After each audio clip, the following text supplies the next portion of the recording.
సమానులు ముఖ్యమంత్రి గారికి, యువగలం పేరుతో మనందరికీ ఇంకా దగ్గరైన లోకేష్ అన్న గారికి, వేదిక మీద ఉన్న అతిరథ మహారథులందరికీ పేరు పేరున నా పాదాభివందనాలు. అలాగే రాష్ట్రం నలుమూలల నుంచి కడప మహానాడుకి వచ్చిన ప్రతి ఒక్కరికి పేరు పేరున కడప కోడలిగా మీ అందరికీ స్వాగతం పలుకుతున్నాను. అందరికీ ప్రతి ఒక్కరికి నమస్కారాలు తెలియజేసుకుంటున్నాను. మాదక ద్రవ్యాలు వినియోగంపై ఉక్కుపాదం అనే విషయం గురించి నన్ను మాట్లాడమన్నారు. ఈ తీర్మానాన్ని నేను చాలా గట్టిగా బలపరచడానికి ముఖ్యమైన కారణం, మనం ఏదైతే గత ప్రభుత్వంలో చూసామో ఎగ్స్ కన్నా ఎక్కువ డ్రగ్స్ అమ్మారు. ప్రతి గల్లీలోని డ్రగ్స్ కనిపించాయి.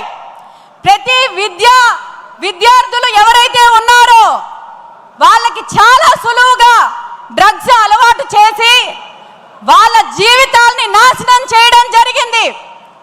గత ప్రభుత్వం విద్యార్థుల జీవితాలతోటి ఈ మాదక ద్రవ్యాలను అడ్డం పెట్టుకొని వాళ్ళ జీవితాలతో ఆడుకోవడం జరిగింది.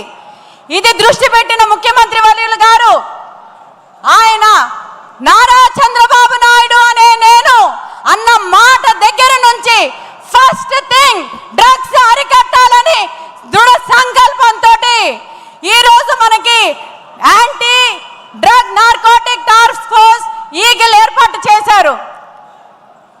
సోదరులారా, సోదరీమణులారా, మీరందరూ గుర్తుపెట్టుకోవాలి, మన పిల్లలు భవిష్యత్తు బాగుండాలంటే మాదక ద్రవ్యాల నుంచి దూరం ఉండేటట్టు మనం ఇంట్లో నుంచి ఫస్ట్ వాళ్ళకి సూచనలు ఇవ్వాలి.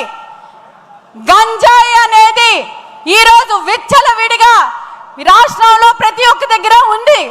కానీ మన ప్రభుత్వం వచ్చిన తర్వాత అది కంప్లీట్గా అరికట్టడానికి చంద్రబాబు నాయుడు గారు, లోకేష్ గారు, అలాగే మన హోంమంత్రి అనిత గారు 100 days అని ఒక కార్యక్రమం చేయడం జరిగింది.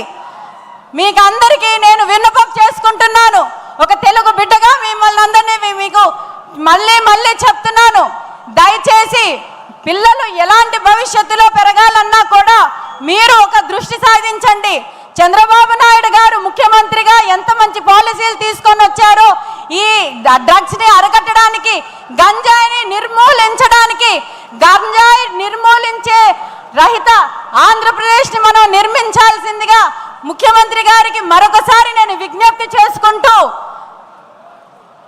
ఈ అవకాశం నాకు ఇచ్చినందుకు పేరు పేరున మీ అందరికీ ధన్యవాదాలు తెలియజేసుకుంటూ, నాకు నూతనంగా ఎమ్మెల్సీ పదవి ఇచ్చి నా మీద నమ్మకం పెట్టి నేను కౌన్సిల్లోని మన పార్టీ తరఫు నుంచి చక్కగా మాట్లాడి నిజాలు బయటికి తీసుకొని వస్తానని అవకాశం ఇచ్చినందుకు మరొకసారి మీకు కృతజ్ఞతలు తెలియజేసుకుంటూ, ఈ అవకాశం నాకు ఇచ్చినందుకు ప్రతి ఒక్కరికి ధన్యవాదాలు తెలియజేసుకుంటున్నాను. దయచేసి నాతో పాటు ఒక్కసారి చెప్పండి, జై అమరావతి, జై తెలుగుదేశం, జై హింద్. నమస్కారం. సోదరి గ్రీష్మ గారికి ధన్యవాదాలు. ఇదే అంశాన్ని బలపరచడానికి శ్రీకాళహస్తి నుంచి సోషల్ మీడియా యాక్టివిస్ట్ శశి గారిని మాట్లాడవలసిందిగా కోరుతున్నాం.